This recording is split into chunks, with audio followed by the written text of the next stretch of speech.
Good morning and अस्सलाम वालेकुम। उम्मीद है आप सब खैरियत से होंगे।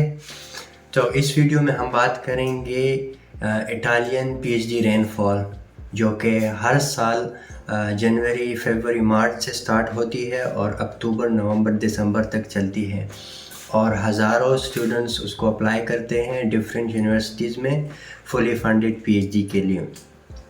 तो जैसा कि प्रोसेस थोड़ा लेंथी है, तो इसलिए मैंने इस पीएचडी एप्लीकेशन प्रोसेस को जो है वो डिवाइड किया पार्ट्स में, ताकि डिटेल में हर पार्ट एक्सप्लेन किया जाए तो उससे आपको बेहतर समझ आएगा। इस वीडियो में हम बात करेंगे कि एप्लीकेशन प्रोसेस जो कि आप पोर्टल पे अप्लाई करते हो उससे पहले का क्या प्रोसेस होना चाहिए। तो इससे पहले जो मैंने वीडियो बनाई है उसमें मैंने एक्सप्लेन किया है पोस्ट प्रिपरेशन, जो कि क्या चीज़ें आपको चाहिए, ज़रूरत पड़ सकती है एप्लीकेशन प्रोसेस को स्टार्ट करने के लिए जब वो ओपन हो जाए। तो उस वीडियोस की डिटेल मैं डिस्क्रिप्शन में भी दे दूंगा लिंक, और स्क्रीन पे भी होगा, आप उसको भी देख सकते हो। मेरा नाम है इमरान शाकिर, मैं हूँ पाकिस्तान से और मैं इटालियन पीएचडी होल्डर हूँ 2024 के सेशन में।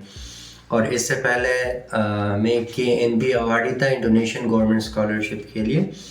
तो स्कॉलरशिप अचीव करने के लिए प्लानिंग की ज़रूरत पड़ती है, जो कि मैंने खुद इन 3-4 सालों में अंडरस्टैंड किया, क्योंकि जब भी मैं एप्लीकेशन प्रोसेस स्टार्ट करता तो उसके लिए एक प्लानिंग होती है, आपको प्रॉपर रिदम से जाना पड़ता है, तो फिर पॉसिबल होता है स्कॉलरशिप को अचीव करना। तो मैं अपने एक्सपीरियंस के बेस पे ये सारी चीज़ें शेयर कर रहा हूँ आपके साथ।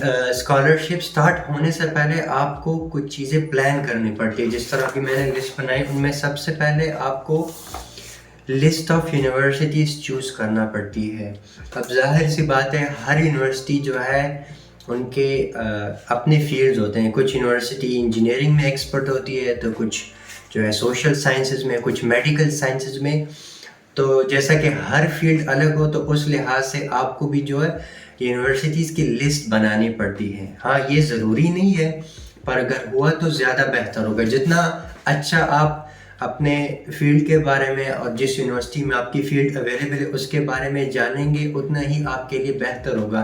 क्योंकि जब जैसी पीएचडी स्कॉलरशिप्स अनाउंस होंगी तो आप उन यूनिवर्सिटी में जल्दी से अप्लाई कर सकते हो और पहले से आपकी प्रिपरेशन होगी। और बिलफर्ज लिस्ट आपने ना भी बनाई हो, जब पीएचडी कॉल्स अनाउंस होती है तो उनमें लिखा होता है, आप उनमें डिपार्टमेंट ढूंढ सकते हो उस टाइम और उसके बाद भी अप्लाई कर सकते हो। बट उसके अलावा सबसे इम्पोर्टेंट थिंग जो है, जो मैंने अंडरस्टैंड किया है इतने साल में, कि स्कॉलरशिप को अंडरस्टैंड करना, उसकी रिक्वायरमेंट्स को, कि क्या क्या चीज़ें रिक्वायर्ड हैं। क्योंकि स्कॉलरशिप कमेटी को उनको क्या चाहिए, उनको कौन सी प्रोफाइल, कौन सा कैंडिडेट चाहिए स्कॉलरशिप के लिए। क्योंकि पीएचडी जो है वो ह्यूज फंडिंग के बेस पे होती है। वो नॉर्मल जिस तरह गवर्नमेंट स्कॉलरशिप होती है बाकी यूनिवर्सिटीज़ के, उस तरह नहीं होती। पीएचडी एक प्रॉपर प्लानिंग से होती है। उनका एक स्पेसिफिक बजट होता है एक कैंडिडेट के ऊपर, थाउजेंड्स ऑफ डॉलर्स में हो सकता है। तो उसके अकॉर्डिंग वो सिर्फ उन कैंडिडेट्स को चूज़ करते हैं जो पॉसिबली बेस्ट होते हैं उन सीट्स के लिए। तो इटालियन पीएचडी कॉल्स जब अनाउंस होती है, इनका एक पीडीएफ फाइल होता है, दो भी होते हैं। एक पीडीएफ फाइल में उन्होंने डिटेल से एक्सप्लेन किया होता है आपका एप्लीकेशन प्रोसीजर क्या होना चाहिए, क्या क्या डॉक्यूमेंट्स उसके अंदर आपको अपलोड करने हैं और आप प्रिपेयर कर सकते हो। उसके अलावा बजट का बोला होता है कि कितना अलाउंसेस या स्टाइपेंड पर मंथ होगा या पर ईयर होगा, और आपकी और क्या क्या फैसिलिटीज़ हो सकती है स्कॉलरशिप के related. Majority of them are fully funded, फिर भी इसमें जो है फ़्लाइट टिकट्स इन्वॉल्व नहीं होती, वो आपको खुद करना पड़ती है। बट बाकी चीज़ें जैसा आपका ट्यूशन फ़ी हो गया, आपका मंथली स्टाइपेंड सैलरी जो हो गई, उसके अलावा कुछ अलाउंसेस आपके जो है कॉन्फ्रेंसेस के लिए, वर्कशॉप्स के लिए और रिसर्च के लिए, ये चीज़ें। और इसके अलावा भी आपका एक्सचेंज ईयर या सेमेस्टर जो होगा उनके लिए भी अलाउंसेस, उसके अलावा बाकी यूनिवर्सिटीज़ की मील्स वगैरह, ये चीज़ें सारी एक्सप्लेन की होती है उसमें। और कुछ पॉलिसीज़ रूल्स रेगुलेशंस भी होते हैं, उसको भी आपको फॉलो करना। बट इन सब में से जो इम्पोर्टेंट है आपके एप्लीकेशन प्रोसेस का सेक्शन, जिसमें डिटेल में इन्होंने एक्सप्लेन किया होता है कि क्या क्या डॉक्यूमेंट्स आपको रिक्वायर्ड है अप्लाई करने के लिए और हर एक डॉक्यूमेंट की क्या वैल्यू है। इटालियन पीएचडी जो है, इनकी जो पोजीशंस अनाउंस होती है बहुत ही स्पेसिफिक होते हैं। पहले जैसे जनरली आ जाते लोग अप्लाई करते थे ओके पीएचडी है मेरे फील्ड में, बट इस दफ़ा और इससे पहले भी इस तरह के ये एक स्पेसिफिक प्रोजेक्ट अनाउंस करते हैं जो इनको चाहिए होता है, और उसी बेस पे जो है आपने प्रपोजल तैयार करना पड़ता है और मोटिवेशन लेटर भी मेरे लिहाज से आपको ओवरऑल प्रोफाइल जो है उसके अकॉर्डिंग बनाना पड़ती है। तो बेस्ट स्ट्रेटजीज ये है कि आप अपनी सीवी भी इसके अकॉर्डिंग डिज़ाइन करें। सीवी में जो कि आपके प्रोजेक्ट्स हो गए, आपका एक्स्ट्रा करिकुलर एक्टिविटीज़ हो गया, आपके एक्सपीरियंसेस हो गए, आपका रिसर्च वर्क हो गया, उसके अलावा स्टडीज़ जो आपकी डिग्री होती है वो जनरली एक्सेप्टेबल है, अगर थोड़ी भी इररिलेवेंट हो इट्स ओके। बट उसके अलावा आपने जो कॉन्फ्रेंसेस ज्वाइन किए, कुछ भी रिलेटेड हो इस पोजीशन के अकॉर्डिंग, तो आप उसको स्पेसिफिकली डिज़ाइन कर सकते हो और फिर उसको यूज़ कर सकते हो। उसके अलावा जो है आपका प्रपोजल के लिए भी इन्होंने जो है एक स्ट्रक्चर जो है वो एक्सप्लेन किया होता है कि इनको क्या क्या चीज़ें चाहिए।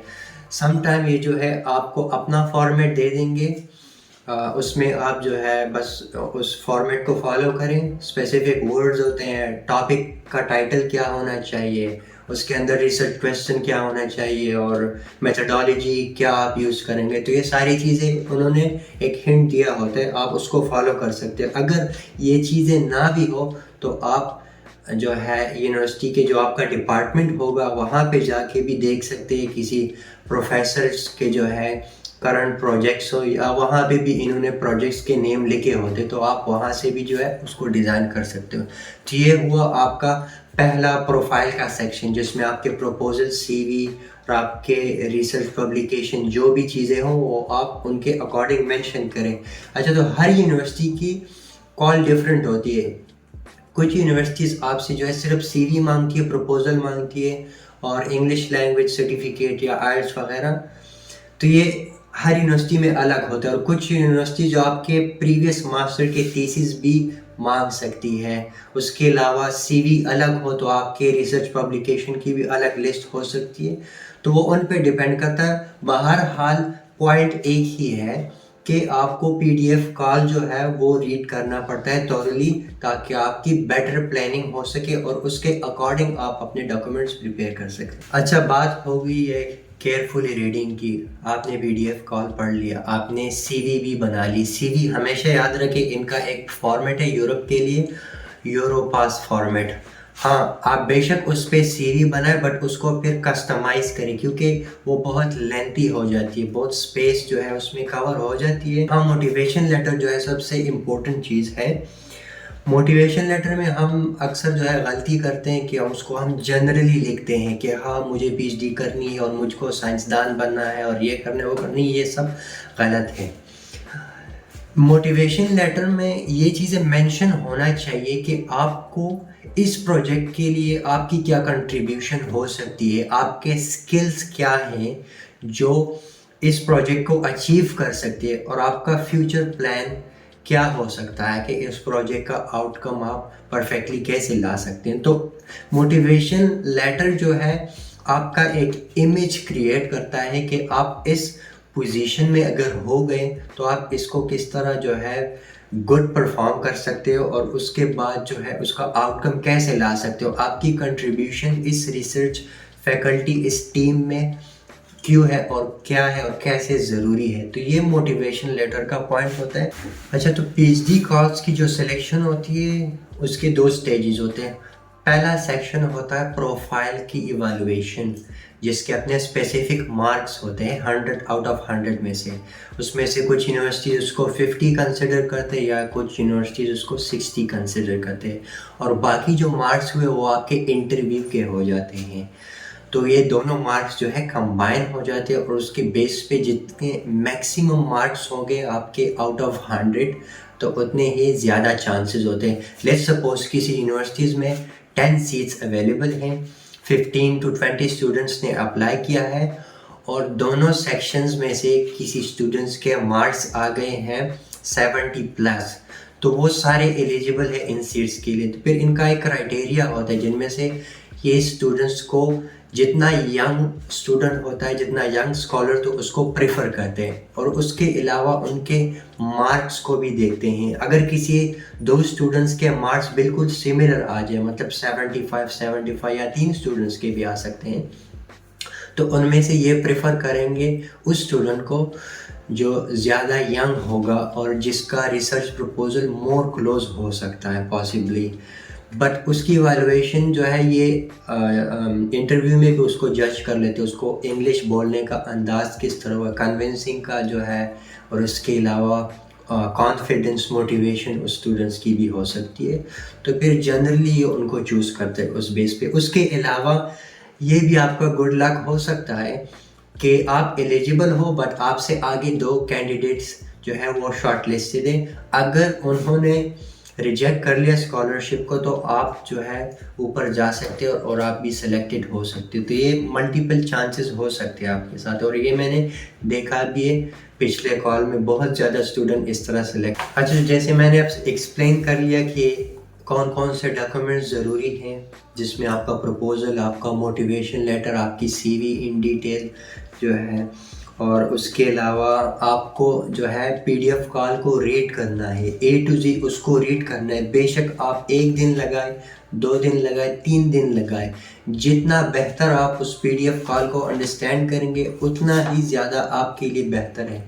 क्योंकि हमारे ज़्यादातर स्टूडेंट में है वो एक इशू है कि वो स्किप करते हैं ज़्यादातर चीज़ों को और वो ब्लाइंडली अप्लाई कर लेते हैं, फिर उनकी सिलेक्शन नहीं होती क्योंकि आपने उनके प्रोसीजर को फॉलो ही नहीं किया होता। इसलिए तो कॉल को रीड करना वो बहुत ही ज़रूरी है, और उसका मैं आपको सबसे बेस्ट ऑप्शन देता हूँ कि आप कहाँ से वो जो एक्सपीरियंस ले सकते हो। उसका आप इंटरनेट पे सर्च करें इटालियन PhD कॉल 2024, 2023, तो आप उनके कंपैरिजन कर सकते हो कि 2023 में उनको क्या रिक्वायर्ड था, 2024 में क्या इम्प्रूव हुआ है। तो उस एजम्पशन पे आप देख सकते हो कि 2025 की जो PhD कॉल्स आएंगे उनमें क्या इम्प्रूवमेंट हो सकती है और क्या क्या चीज़ें रिक्वायरमेंट हो सकती है। उसके अलावा आप ये भी कंपैरिजन करते हो कि क्या डॉक्यूमेंट्स आपको ऑलरेडी प्रिपेयर करने चाहिए, और उसके अलावा आपका एक और अंदाज़ा भी हो जाएगा कि कौन कौन सी यूनिवर्सिटीज़ में आपके फील्ड हैं और उनके एप्लीकेशन फ़ी थी या नहीं थी, उसके अलावा आइल्स था या नहीं था। ये चीज़ें भी आपको क्लियर हो जाएंगी। टाइम मैनेजमेंट इसलिए ज़रूरी है क्योंकि PhD कॉल्स जब अनाउंस होती है वो एकदम से आती है, उसको इसीलिए हम कहते हैं इटालियन PhD रेनफॉल। तो आपको मैनेज करना पड़ता है कि किस यूनिवर्सिटी की डेडलाइन कब है और आपने कब अप्लाई करना है, उसकी रिक्वायरमेंट्स क्या क्या थी। तो इसका बेहतर सोल्यूशन मैं आपको बता दूंगा कि आप हर यूनिवर्सिटी के जो PhD कॉल होती है उनका एक स्पेसिफिक फ़ोल्डर बनाया करें। उनमें उस यूनिवर्सिटी के जितने भी डिटेल आप कलेक्ट कर सकते हो, वो PDF कॉल हो गया, फिर उनका फॉर्मेट, उसके अंदर डिपार्टमेंट के नेम्स हो गए, और आपने जो मोटिवेशन लेटर उसके लिए जो बनाने है, उसके लिए प्रपोज़ल जो बनाना है, CV उसके लिए स्पेसिफाइड करानी है, या बाकी चीज़ें जितना भी आप कलेक्ट कर सकते हो उसी फोल्डर में आप जो है उसको क्रिएट करें। तो जितने ज़्यादा फोल्डर्स होंगे उनको नेम भी देना, नेम इस तरह से देना है कि उसकी डेडलाइन मेंशन करनी है, उस यूनिवर्सिटी का नेम मेंशन करना है, तो ये भी काफ़ी है। उसके अलावा आप बाकी डिटेल ऐड करना चाहे तो कर सकते हैं, या जो है आप हर फोल्डर के अंदर जो है नोटपैड या कोई भी जो है वर्ड फॉर्म में उसका नेम और डिटेल और कुछ हिंट्स जो आप ख़ुद को जो है रिमाइंड करने के लिए लिख सकते हो उसमें। तो ये हो गया PDF का। उसके अलावा आप इस तरह करें कि एक PhD के जो है एक लिस्ट बनाए, तो उस लिस्ट में आप जो है यूनिवर्सिटी का लिंक अप्लाई करने का, उसकी एप्लीकेशन फ़ी और हाउ टू अप्लाई सेक्शन भी होते हैं यूनिवर्सिटीज़ के, और डिपार्टमेंट का लिंक हो गया। उसके अलावा बाकी लिंक्स भी आप वहाँ पे डाल सकते हो और डेट वगैरह सारी चीज़ें मेंशन कर सकते हो। और एक्सेल फाइल आपके लिए ये भी फ़ायदेमंद हो सकती है कि आप बिलफर्ज इटालियन के अलावा और यूनिवर्सिटीज़ और किसी कंट्री के यूनिवर्सिटीज़ में अप्लाई करना चाहते हैं तो उसकी भी डिटेल्स आप लिख सकते हो, और ये आपको एक मोटिवेशन देती है और आपके लिए ईजी भी होता है। आप सिंपली उस लिंक को कॉपी करके तो आप अप्लाई कर सकते हो, और ये आपको रिमाइंडर होता है डेडलाइन के लिए। अच्छा, सबसे इजी टास्क आप ख़ुद को रिमाइंड करने के लिए कि किसी भी मोबाइल फ़ोन में आजकल एआई होते हैं, आप उसको वॉइस एक्टिव कर ले, जेमिनी हो गया या सिरी हो गया आईफोन में, तो उसको आप बता सकते हो कि मुझे रिमाइंडर दे, स्पेसिफिक डेट की डेडलाइन है इस यूनिवर्सिटी में अप्लाई करने के लिए, और आप उसको टाइटल भी दे सकते हो तो आपको डेली जो है रिमाइंड करता रहेगा। तो ये हो गया रिमाइंडर और टाइम मैनेजमेंट आपके एप्लीकेशन प्रोसेस का। बेस्ट यही है कि आप जितना जल्दी हो सके अर्ली अप्लाई किया करें, क्योंकि लास्ट डेज में एक तो पोर्टल भी बिजी होते और बहरहाल अगर कोई प्रॉब्लम भी आती हो एप्लीकेशन प्रोसेस के दौरान तो आपके पास इतना टाइम होता है कि आप उस प्रॉब्लम को सॉल्व करते, क्योंकि अक्सर हम पेमेंट सिस्टम में जो है प्रॉब्लम आ जाती है और या कभी कभार इंटरनेट के इश्यूज आ जाते हैं लास्ट डेज पे, तो आपकी एप्लीकेशन मिस हो सकती है। तो ये चीज़ें आप रिमाइंड कर सकते हो खुद के लिए और प्लान कर सकते हो। You talk too much. कि जितनी ज़्यादा मेहनत आप एप्लीकेशन पे करोगे उतनी ही ज़्यादा चांसेस होंगे आपके सेलेक्ट होने में। और अगर आप जान छोड़ाएंगे अपनी एप्लीकेशन से तो आप अगर जान छुड़ाएंगे तो जाहिर सी बात है वो भी आपकी एप्लीकेशन से जान छुड़ाएंगे।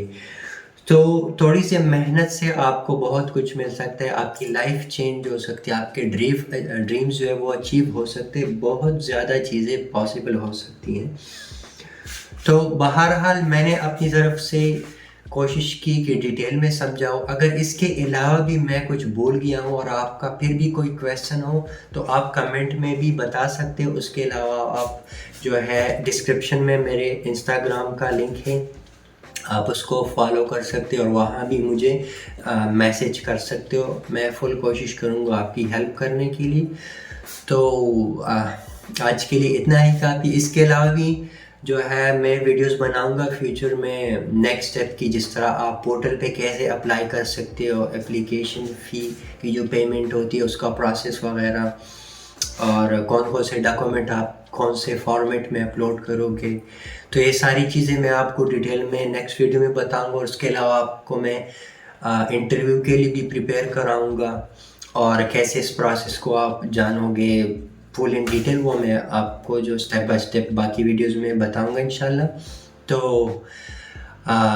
शुक्रिया वीडियो को देखने के लिए। लाइक और सब्सक्राइब करिए और अपना ख्याल रखिएगा। इंशाल्लाह फ्यूचर में मिलेंगे बाकी वीडियोस में। टेक केयर, अल्लाह हाफिज़, गुड बाय।